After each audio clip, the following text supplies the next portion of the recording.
Hello বন্ধুরা, তোমরা সবাই কেমন আছো? আমরা মায়াপুর যাওয়ার জন্য এইমাত্র বাড়ি থেকে বার হলাম। তো এই স্টেশনে দাঁড়িয়ে আছি ট্রেনের অপেক্ষায়। তো বন্ধুরা, ফাইনালি আমাদের ট্রেন ঢুকে পড়েছে স্টেশনে। তো আমিও আমার হাজব্যান্ড আমরা দুজনেই মায়াপুরের উদ্দেশ্যে বেরিয়ে পড়েছি। তো বন্ধুরা, আমরা দুজনেই প্রথমবার যাচ্ছি, তো খুব এক্সাইটেড দেখার জন্য। তো ফাইনালি আমরা দুবুলিয়া স্টেশনে নেমে পড়েছি। তো এবার আমরা স্টেশন থেকে নেমে মায়াপুরের উদ্দেশ্যে টোটো ধরব।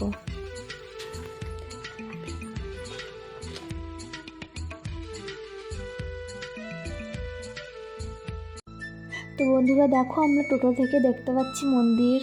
তো আমার তো খুব ভালো লাগছে মন্দিরটা দেখতে পেয়ে।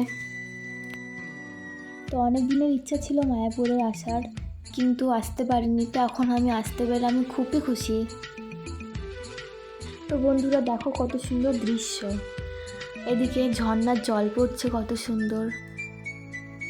মন্দিরের ভিতরটা অনেক সুন্দর দেখতে। মন্দিরের ভিতরে অন্যরকম একটা শান্তি পাওয়া যাচ্ছে। তো বন্ধুরা, আমরা ইস্কন মন্দিরের ভিতরটা দেখাতে পারলাম না, ওখানে ফোন অ্যালাউ ছিল না। তো আমরা 100 টাকা টিকিট কেটে নতুন মন্দিরের উপরে উঠে পড়লাম। তো দেখো, এখানে এখনও কাজ চলছে, কাজ কমপ্লিট হয়নি, বাট অনেক সুন্দর লাগছে ভিতরটা দেখতে। তো এই মন্দিরের উপর থেকে সব কিছু দেখা যাচ্ছে অনেক সুন্দরভাবে। তো তোমরা দেখে নাও ইস্কন মন্দিরটা উপর থেকে কতটা সুন্দর লাগছে দেখতে।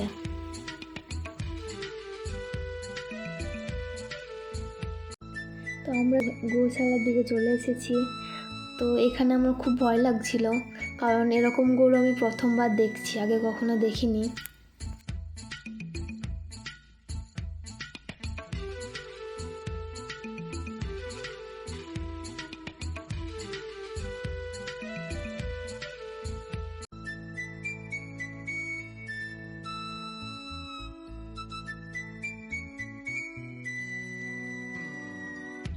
তো বন্ধুরা, আমরা মায়াপুর থেকে নবদ্বীপের দিকে রওনা দিয়েছি, তো গঙ্গা ও যমুনা দেখার জন্য। এই যে আমরা এখন নৌকাতে আছি।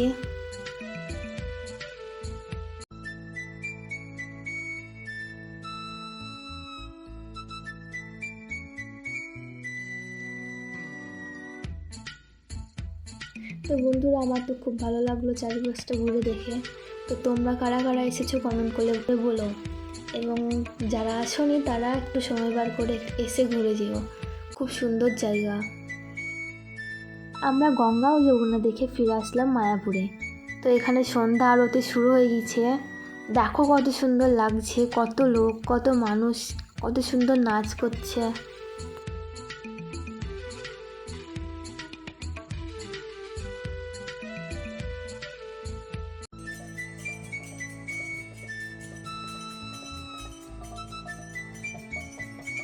Hare Krishna, Hare Krishna, Krishna Krishna, Hare Hare।